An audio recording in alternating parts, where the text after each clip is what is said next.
Hi everyone, it's Hannah with Hannah's Heirlooms. I have a video today showing you how to test for gold filled jewelry, especially when it's not marked. And a lot of times it can deceive you into thinking you actually have solid gold, which is what happened to me. I recently got a lot of sterling and gold filled and solid gold pieces, and some of them I was fooled into thinking that they were solid gold. I had all these gold spacer beads, some hooks.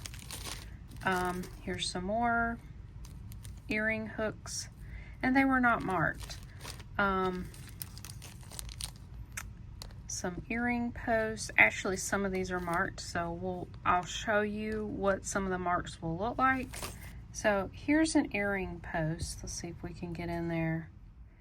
It is marked 14K GF. That's normally what you're going to see.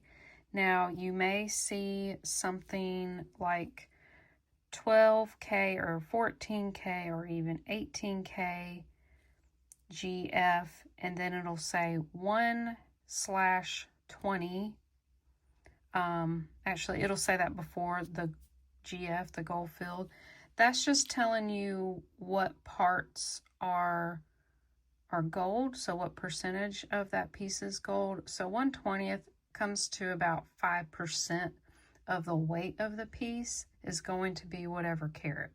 So if it says 14 karat, 5% of the weight of this piece is going to be 14 karat. So I have quite a few pieces that are not marked. We'll look at these earring hooks. So here's one. We're gonna look in there. Don't see any marks. Normally earring hooks are gonna be marked along the post here. And then most beads you find, even sterling, they're not gonna be marked. They're such a small item, you're not gonna be able to mark the piece. So I don't always test little beads like this, but you would be surprised. I have found solid gold spacer beads. They'll be very light and hollow. There's the hook, no markings. So how do you test? Well, I use testing acids. I use the JSP brand. This is for silver. And just to let you know, this is bad. Silver, do not ever use the dark. You're not going to get a good reading. You want to use the orange acid. But I have 10 karat and 14 karat acids to test. They're very corrosive. They also give off vapors, so you want to be in a well ventilated area. It does give a where is it? It does give a caution on the back of the pamphlet to wear masks, wear gloves, wear goggles. You just need to be very, very careful. I am going to wear a glove just on this hand. I am very careful. I also use Q-tips, especially with the silver acid, so I can wipe it, and any kind of residue on it will tell me if it's sterling or not. It doesn't really help you with any other acids. So all you got to do is scratch your item on here, and I'm just going to show you that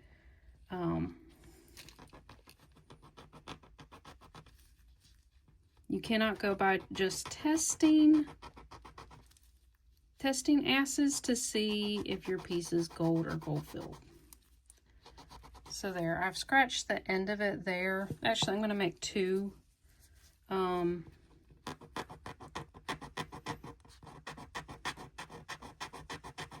Because we're going to see if it's 10 karat or 14 karat. Now, I don't have 12 karat acid, and I don't actually know, I'm not sure if they make 12 karat acid.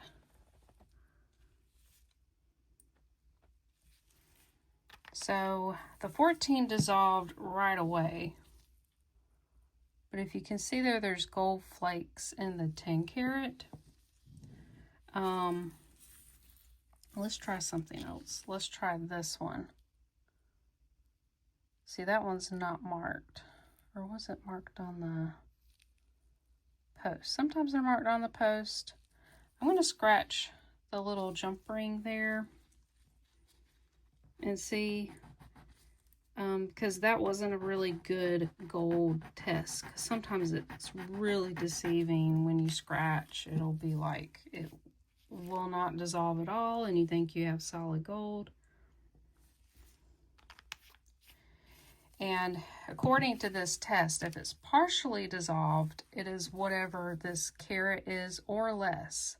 So you keep going up to the next one to see what's completely dissolved, then you know it's definitely not that carat and it's below that. So here's that, the gold marks there.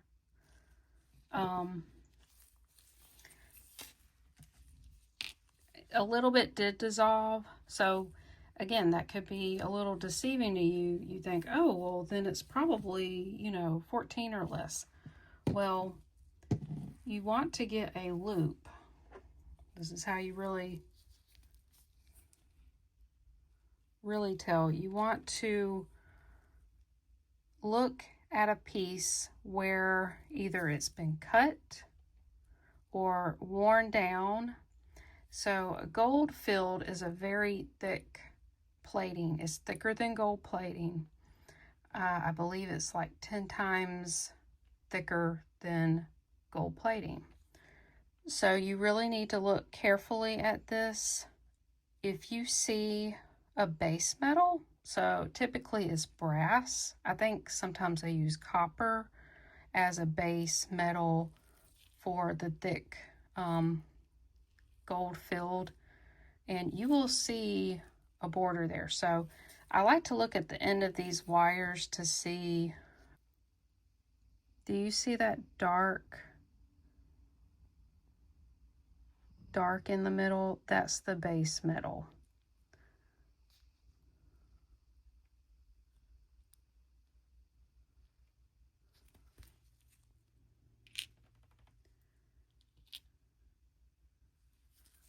We can also look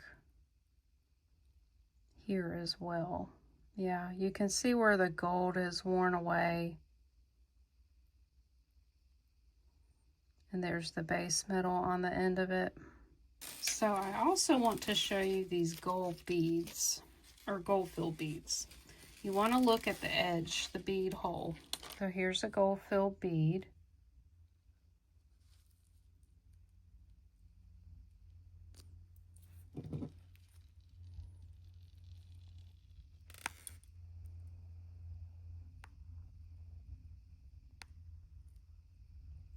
You can kind of see the edge there where there's like another metal coming through. It almost looks like the gold is layered over it and it's kind of separating.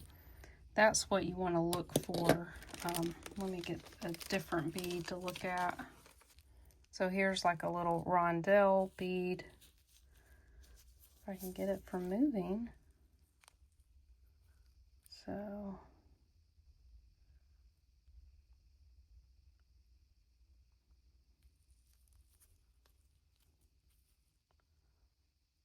something that's solid, you're not going to see another metal color. So you can see the very edge of that, there's like a darker metal coming through.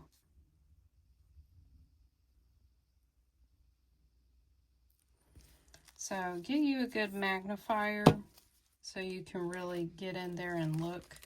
Now, because I would say the beads are the hardest thing to identify. Now I am going to show this. Things like this are easier to figure out. This one's a broken antique pocket watch. I love pocket watches. And a lot of them are solid, but some of them are gold filled. So you want to look at any places worn down. So I can already see around the edges here Do you see that is like a base metal coming through? Like a darker metal. Right on the edges where it would wear. You can see the gold's pretty thickly plated over this. I want to show you, some of these are not marked, and sometimes you get them broken, and maybe the piece that was marked broke off and you can't find the marking. So this one's one of those screw backs. So here's the inside, and it's not marked gold filled. It just says the brand, Nalco, security guaranteed 20 years.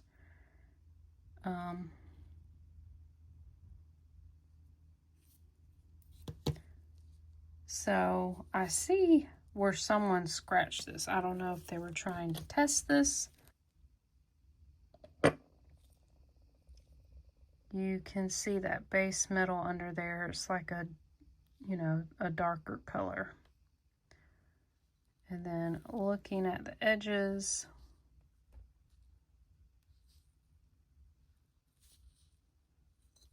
right here where they're dark.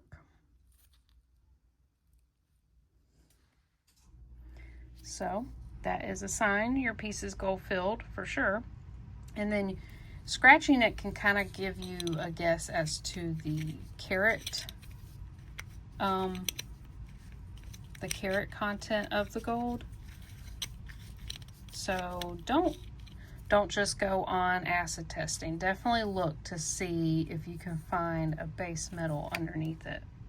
Okay, so I decided to get another example because most times you're going to come across pocket watch chains or pocket watches or things of that sort, and they're normally marked, but like for example, this one is just marked Simmons, but they're most times gold filled, and you can actually see the brass underneath and this very what looks like a very thick plating. So this one's gold filled. We're going to look at the T-bar here. Sometimes they're also marked, but sometimes they're not, or they're worn off. So when you look at this, each piece does appear to be gold filled. You can see the little places that have been worn away. The chain was also very, very worn. You can see the brass coming through. So yeah, that was just a little lesson into how to test and really look at gold filled pieces. I hope that answered a lot of people's questions. Let me know down in the comments below, did you find this helpful, or do you still have some other questions? I'd love to hear from you. And yeah, thank you guys so much for watching. If you haven't considered, please like the video if you found this helpful, and also consider subscribing. I love posting educational content like this on how to test and look for different things, mostly glass beads. I love vintage glass beads. I also have live sales here on my channel and pre-recorded sale videos for you to shop from. So yeah, check me out, check out my other videos, and I will see you all in the next one.